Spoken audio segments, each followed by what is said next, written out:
Shada, 16, was an aristocrat's daughter in an undisclosed African country. Civil war breaks out, and was forced by her father to run away with her little sister. She flees on a refugee boat steered by a deranged captain of a people smuggling gang with the hope of getting to Australia. A woman crying over her dead baby. The captain yells at her to toss the baby into the sea. But Shada thinks the deranged captain of a people smuggling gang was too harsh on the bereaved woman, and Shada charges him with her leg. The captain did not hesitate to send a warning to her to stay off. The captain will not allow the woman's dead baby to remain on the boat, since they might get infected with the disease too. She sobs uncontrollably as her dead child was tossed into the sea at the command of the captain. There was this calm in the boat. Then suddenly one of the refugees saw a dry land far away. He becomes very happy. They are very happy as they all scream Australia, Australia, Australia in anticipation for a better life. Shada flashes back to all she has been through to get here now. They are seen in the water making their way out as the boat capsizes at sea and runs out of food, water, and fuel. The woman whose baby was thrown into the sea won't come out of the water. Then suddenly she sees a vision of what is to happen to them all. She sees how some of them died, how the captain was chasing after Shada to kill her. She opens up to them, telling them they are all going to die in the land. This land does not forgive, she says. Shada tries to help her out of the water, since she won't come out herself, but the captain restrains her from doing so. She is washed away by the heavy moving water. One of the refugees suddenly appears with some unknown fruits. Guys, I have found fruits, a bit sour, but delicious. They scamper for it, since that was their only hope for food at the time. But Shada and a certain Jewish-looking refugee tries to stop them from eating the unknown fruit, that for all they know it might just be a forbidden fruit. But they wouldn't listen. The captain is seen eating eggs of an unknown animal just to stay alive. All of them that ate from the fruit were dead in a matter of minutes. Only Shada, the captain, and a little Rohingya refugee girl named Mia are left alive to find civilization and establish themselves in Australia as internal conflict breaks out among the group of lost and desperate travelers.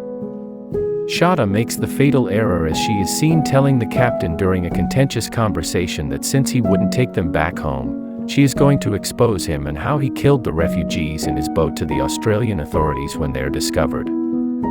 He yells at her, "You will tell them what, when I lost everything? I lost my boat, I lost my family, you're going to tell them what?" He draws out his knife from his side, but Shada is not scared or intimidated. "Everything," Shada says. Shada is seen hitting a fish with a stick in a shallow water area. She succeeds in killing the fish she eats and gives some of it to Mia, the Rohingya refugee girl. They smiled and laughed while they had the fish. Shada is seen as she walks back to the water where she had caught a fish for food, and suddenly a ghost-like character acted by the Emmanuella of Nigerian origin appears to her. Apparently she alone can see the ghost. Emmanuella tells her, "You are already there, you are becoming exactly what your father wanted you to become, strong, independent, the hope of your father." After the captain decides to kill Shada and Mia, a hunt begins, and Shada and Mia go looking for the Australians on their own. Mia is missing. She had asked Mia to hide in the thick while she's out for water. But she is being chased by the angry captain who wants her dead. Now they have to run, but it is too late. The captain catches up with them. "I lost my boat, I lost everything," he said. "Leave her alone," Mia screams at him. They escape. The captain is mad. "You can't run away from me, I am gonna get you, I am coming for you," he screams angrily. In the course of the chase, they walk into shallow water and suddenly Mia is bitten by a deadly snake. Shada and Mia try to continue their chase for civilization. Shada supports Mia as they walk. She is growing weaker by the minute. Shada will not give up on her. She has to stay alive. Suddenly the ghost appears again and reminds her of how the land will eat them up. She is slowing you down, the ghost said. Get rid of her and move on. Shada cuts in, are you real, or inside my head? What do you think, the ghost asks Shada. Mia is killed. I didn't do it for you. I did it for her, she tells the ghost. She sobs. Shada is left alone. She appears in a tunnel. She is scared, but she keeps going until she finds a scary-looking man that happens to be one of the refugees that lost his mind as soon as they landed in the Australian forest. She is frightened, but keeps moving until she appears in a desert-like area, dry and dusty, thirsty and hungry. She slumps. The Jewish old man who passed on along the way appeared to her in a trance, and he asked, "Did you listen? What did I tell you?" The man asked. About what? Shada inquiries. Hope. What did I tell you about hope? Talk is cheap. If the body is weak, it won't be able to carry the soul. You are getting it wrong, it's the other way around. You are getting it wrong, he cuts in. The soul commands the body, he said. Without the body, the soul is a nomad. Shada slams in. You must be what your father wants you to be. You must be what your father wants you to be. The tired, thirsty, and worn-out captain is seen in the same desert area as Shada. He reaches out for his water bottle for water, but it is empty. Shada finds her way up on a rocky area as she finds a water fountain. She hasn't had a bath in a long while. She is seen enjoying the feel of the water on her naked body. The water splashes on her face as she giggles, responding to the cold it brings on her bare skin. After her much-needed bath, she continued her search for civilization, walking in rocky areas with the hope of finding a place with life in it, and suddenly she appears at this former mining community of Jaringa. She discovers nothing but ruins and realizes that because its leaders were corrupt, the inhabitants had fled the area decades earlier when the gold ran out.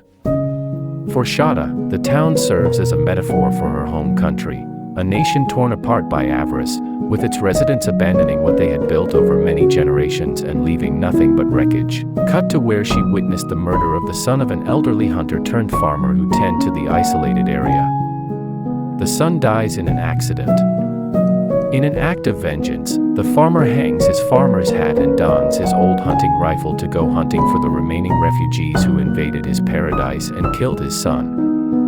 Shada got shot and dropped to the ground. He returns to his son to see if he could resuscitate him. Memories of how she fled her country with her little sister starts coming back in her subconscious. How her father sacrificed himself for herself and her kid sister by staying back.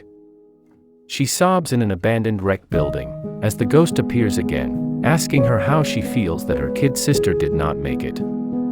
She weeps. In the end, Shada is captured by the hunter and delivered to the Australian government. Still in her subconscious she tells us, "I can't tell you how this is going to end. This is only the beginning of a battle." We see her kid sister playing in the grass. Shada has been interrogated by an investigator who plans to help, but she has to tell her full story. What do you want to know? Everything.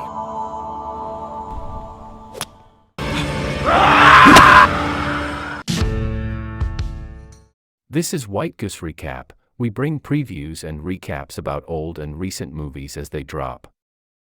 Kindly subscribe, like, comment and share. See you in our next video.